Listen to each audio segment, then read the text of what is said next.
Baloch rebels attack ಆಗಿದೆ. ಪಾಕಿಸ್ತಾನದ 200 ಸೈನಿಕರು ಸಾವನ್ನಪ್ಪಿದ್ದಾರೆ. ನಿಜಕ್ಕೂ ಕೂಡ ಇದು ದೊಡ್ಡ ಶಾಕಿಂಗ್ ನ್ಯೂಸ್ ಅಂತಾನೆ ಹೇಳ್ಬೋದು. ಯಾಕಂದರೆ ಮಹಿಳಾ ಫಿದಾಯಿಗಳಿಂದ ಈ ಸ್ಫೋಟಕ ದಾಳಿ ಆಗಿರುವಂಥದ್ದು. ಆ ದಾಳಿಯಲ್ಲಿ 200 ಪಾಕಿಸ್ತಾನದ ಸೈನಿಕರು ಸಾವನ್ನಪ್ಪಿರುವಂಥದ್ದು. ಬಲೂಚ್ನಲ್ಲಿ ರೆಬೆಲ್ಸ್ ಅಟ್ಯಾಕ್ ಆಗಿದೆ.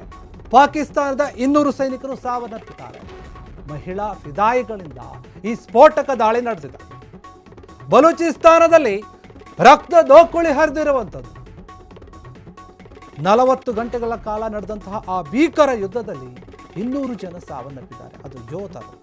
ಬಲೂಚ್ ಲಿಬರೇಷನ್ ಆರ್ಮಿ BLA ಇಂದ ನಡೆದಿರುವಂತಹ ಒಂದು ದಾಳಿ ಏನಿದೆ ನಿಜಕ್ಕೂ ಕೂಡ ಭಯ ಹುಟ್ಟಿಸ್ತಾ ಇದೆ. ಬಲೂಚಿಸ್ತಾನದ ಹಲವು ಜಿಲ್ಲೆಗಳಲ್ಲಿ ದಾಳಿ ನಡೆದಿತ್ತು. 40 ಗಂಟೆಗಳಿಗೂ ಹೆಚ್ಚು ಕಾಲ ಭೀಕರವಾಗಿ ಅಟ್ಯಾಕ್ ಮಾಡಲಾಗಿತ್ತು. ಪಾಕ್ ಸೇನೆ, ಪೊಲೀಸ್ ಮತ್ತು ಫ್ರಾಂಟಿಯರ್ ಕಾಪ್ಸ್ ಏನಿದೆ ಅವರುಗಳ ಹತ್ಯೆ ಆಗಿದೆ. ಸುಮಾರು 200ಕ್ಕೂ ಹೆಚ್ಚು ಸಿಬ್ಬಂದಿಯ ರಕ್ತ ದೋಕುಳಿ ಆಗಿದೆ. ಬಲೂಚಿಸ್ತಾನದಲ್ಲಿ ಆಗಿರುವಂತಹ ಅಟ್ಯಾಕ್ಗಳ ಬಗ್ಗೆ ನಾವು ನೋಡೋದಾದ್ರೆ ನೋಡಿ, ಪಾಕಿಸ್ತಾನದ 200 ಸೈನಿಕರು ಸಾವನ್ನಪ್ಪಿದ್ದಾರೆ. ಇಲ್ಲಿ ಕೈವಾಡಿರುವಂಥದ್ದು ಮಹಿಳೆಯರು. ಮಹಿಳಾ ಫಿದಾಯಿಗಳೇನಿದ್ದಾರೆ ಅವರಿಂದ ದಾಳಿಯಾಗಿದೆ. ಆ ದಾಳಿಯಲ್ಲಿ ಬರೋಬ್ಬರಿಯಾಗಿ ಪಾಕಿಸ್ತಾನದ 200 ಜನ ಸೈನಿಕರು ಸಾವನ್ನಪ್ಪಿದ್ದಾರೆ. ನಿಜಕ್ಕೂ ಕೂಡ ಪಾಕಿಸ್ತಾನದಲ್ಲಿ ಈ ರೀತಿಯಾಗಿ ಆಗ್ತಾ ಇದೆ. ಬಲೂಚಿಸ್ತಾನ, ಪಾಕಿಸ್ತಾನ ಈ ಎರಡರದ್ದು ಏನಿದೆ ತುಂಬ ಹಳೆಯ ವಿವಾದ ಇದು. ಬಲೂಚಿಸ್ತಾನ ಎನ್ನುವಂಥದ್ದನ್ನು ನಾವು ಪ್ರತ್ಯೇಕವಾಗಿ ಒಂದು ದೇಶವನ್ನಾಗಿ ಕೊಡಿ ಅಂತ ಯಾವಾಗಲೂ ಕೂಡ ಕೇಳ್ತಾ ಇದ್ರೆ ಈ ಹಿಂದೆ.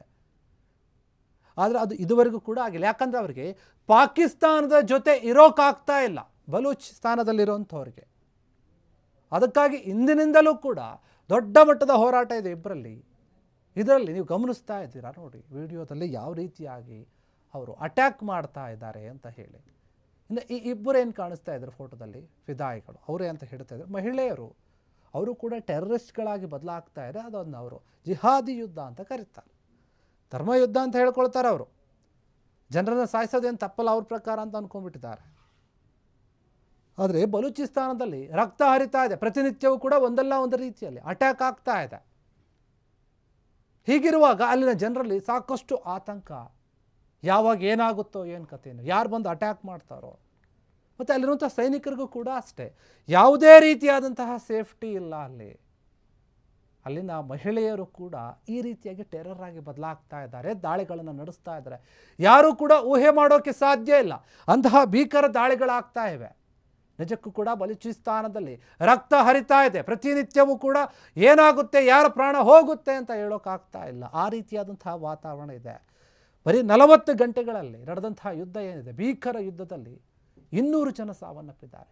ಪೊಲೀಸರು, ಸೈನಿಕರು, ಸ್ಪೆಷಲ್ ಕಾಪ್ಸ್ಗಳು ಅವರೆಲ್ಲರೂ ಕೂಡ. ಪಾಕಿಸ್ತಾನಕ್ಕೆ ಇದೊಂದು ದೊಡ್ಡ ಹೊಡೆತ. ಬಲೂಚಿಸ್ತಾನದವರು ತಿರುಗಿ ಬೀಳ್ತಾ ಇದ್ದಾರೆ. ಹೀಗಿರುವಾಗ ಇದರ ಬಗ್ಗೆ ನೋಡಿ, ಬಲೂಚ್ ಲಿಬರೇಷನ್ ಆರ್ಮಿಯಿಂದ ನಡುಕ ಹುಟ್ಟಿಸುವಂತಹ ಒಂದು ವರದಿ ಹೊರಗೆ ಬಂದಿದೆ. ಇಷ್ಟು ಜನ ಸಾವನ್ನಪ್ಪಿದ್ದಾರೆ ಇಲ್ಲಿವರೆಗೂ ಅಂತ. ಕ್ಷಣ ಕ್ಷಣದ ಸುದ್ದಿಗಳಿಗಾಗಿ ಫ್ರೀಡಂ ಟಿವಿ ಸಬ್ಸ್ಕ್ರೈಬ್ ಮಾಡಿ, ಲೈಕ್ ಮಾಡಿ ಹಾಗೂ ಫಾಲೋ ಮಾಡಿ. ಹೊಸ ಸುದ್ದಿಗಳ ನೋಟಿಫಿಕೇಶನ್ಗಾಗಿ ಬೆಲ್ ಐಕಾನ್ ಮೇಲೆ ಕ್ಲಿಕ್ ಮಾಡಿ.